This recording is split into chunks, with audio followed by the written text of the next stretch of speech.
Hi there, this is Chris from PC Gamer, and I'm joined by Tom Senior to show you through the Twilight Arbor dungeon of Guild Wars 2. This is a level 50 dungeon that no one's ever seen before. We can show you up to the first boss. Just a note on the video, we had some recording difficulties when we actually got this footage. It was a problem with the machine, not the game itself, so we didn't notice we were recording, but there will be some frame rate slowdown, but we thought you'd like to see this dungeon anyway, so we thought we'd show you the video. Awesome. This is me running around in a puddle, waiting for my group to get together to start the dungeon. This is a Sylvari themed dungeon from a little bit later in the game. All of the dungeons in Guild Wars 2 in story mode, you're led by a member of Destiny's Edge, which is this like super hero group. They're the ones that disband before the start of Guild Wars 2, is that correct? Yeah. Back together. There's a novel where they kind of all come together and then they've kind of disbanded. Ritlock is, and there's one for each race, so Ritlock, and actually watch a cutscene. Good to see you, Logan. Now we can begin. Conniving vegetable. You never said anything about him being here. I asked him to attend. I need all of your help to deal with Fowlin. It sounds like there's Fowlin in you have history. Fowlin is firstborn, like me. She's powerful and dangerous, but she wasn't always that way. When our race was new, we traveled together, her and I. Became close. We found a great darkness. I pulled back from it. Fowlin embraced it. She seduces others to unspeakable acts. I cannot stop her alone. That is why I need you, and Ritlock, and Logan. I will not work with this human. He'll desert us again. I did what I had to do. And you can do this without me. If I see you again, Logan, I will carve you. So that's Destiny's Edge disbanding again. Oh man, not again. Can't stay together. I think the backstory is that Logan, who's the human member, actually abandoned the group during a big fight in the book, and now Ritlock, who hasn't forgiven him for it, has also abandoned. Ritlock being the char member of the group. Okay. Played by Steve Blum, brilliant as Grunt from Mass Effect. Hence the really voice. So why are we here? What's the? So we're tracking down a sort of an evil Sylvari called Fowlin, who, well, the Sylvari are the sort of a really young race. It's interesting. They're kind of Guild Wars to take on elves, but instead of being incredibly old, they're incredibly young, and they've never really encountered things like death or evil before. So they're the leaf people. Yeah, they're made of trees. Yeah. And so this is all inside one massive tree. This dungeon. Oh, cool. Which is hence the Twilight Arbor.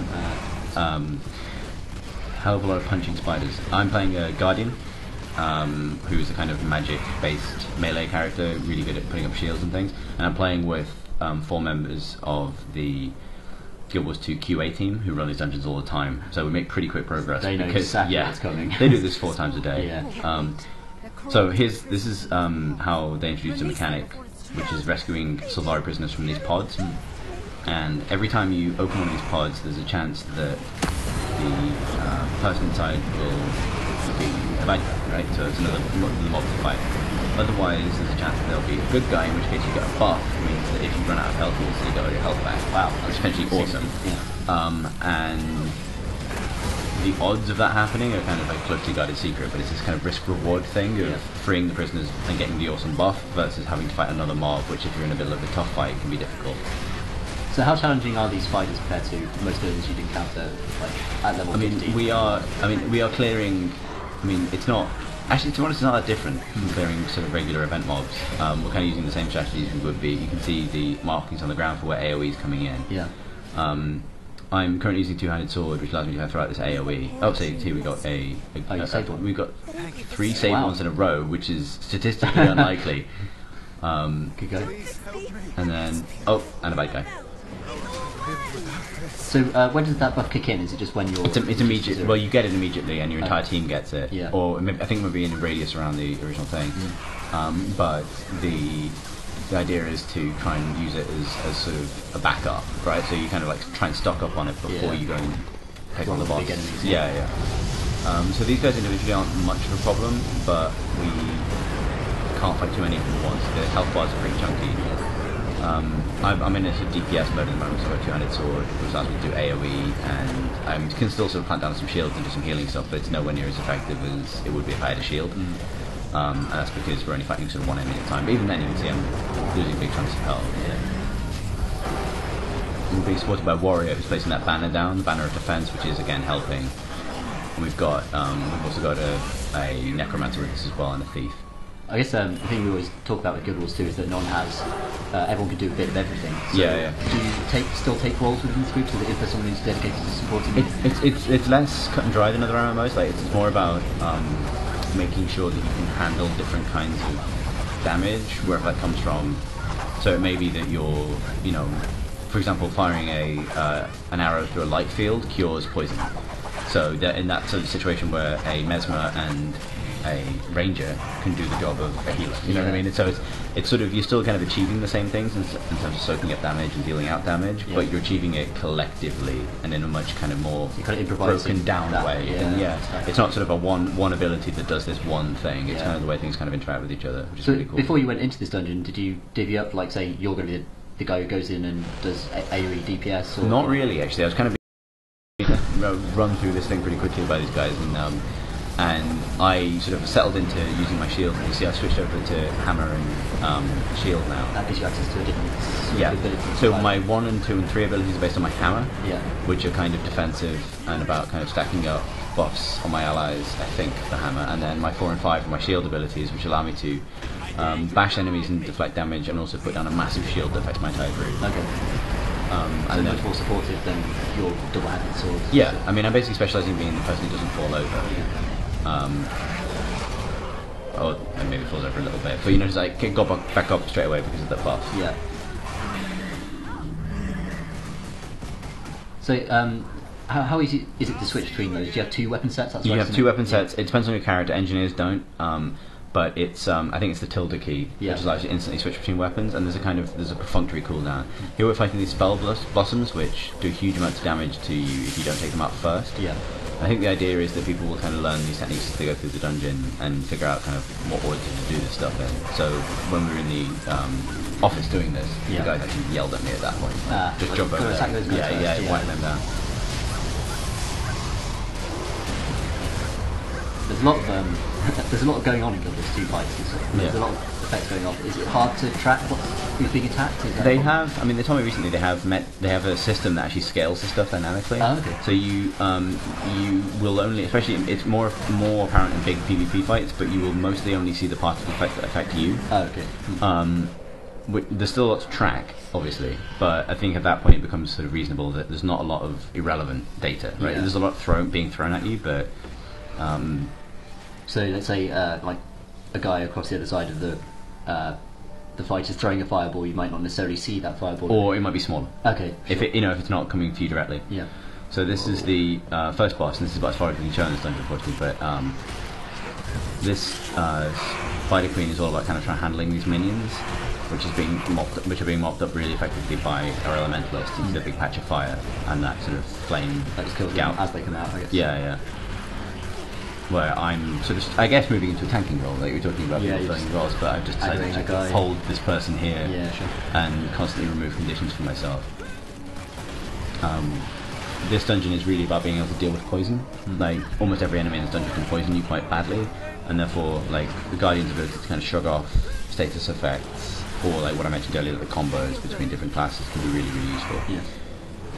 You played sort of the lower level dungeons as well. How does the level 50 dungeon compare to those in terms of complexity and difficulty?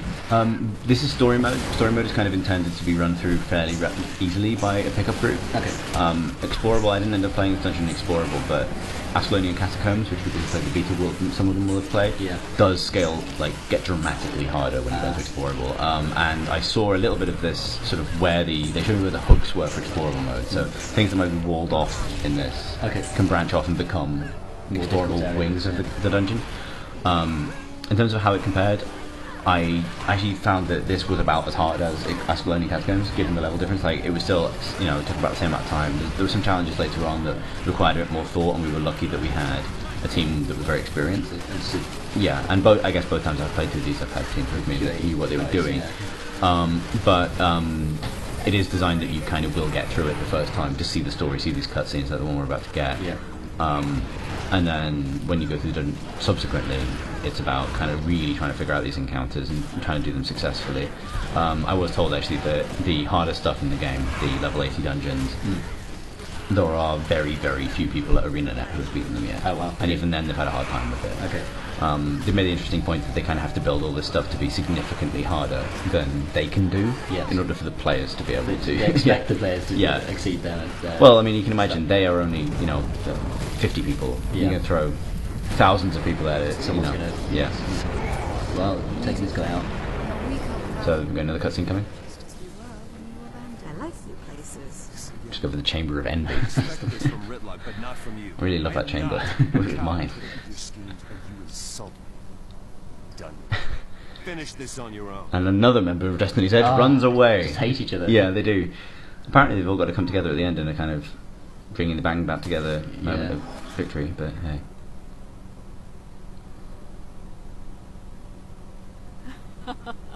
Hello, dear heart. I see your friends have already abandoned you. How does it feel? Fowler, it is time to end this madness. The madness is yours. You rely on others when you know you belong here. With me. I've moved on. We shall see, dear heart. We shall see. 3 of my champions are here. I look forward to seeing how you and your remaining allies fare against them. And unfortunately that's about as far as we can show you in this dungeon. But I'm guessing you fight all those. We do fight all 3 champions. Who'd have thought? Interestingly though, that's the same structure as Ascalonian Catacombs, where there are also 3 bosses, so it'll be interesting to see if that's the kind of structure they roll out across the board. Yeah. A risky strategy here of opening both boxes at once and losing. Yeah, you got both mobs. Yeah, Damn it. indeed. Normally not a good idea to try and open those things in the middle of fights, but when you roll with QA guys, you do, you do what you like. So yeah, and here we go. Now I'm about to finish the episode, so thank you for watching, and keep checking PCGamer.com for the rest of Guild Wars 2 week. Absolutely. Bye! Goodbye.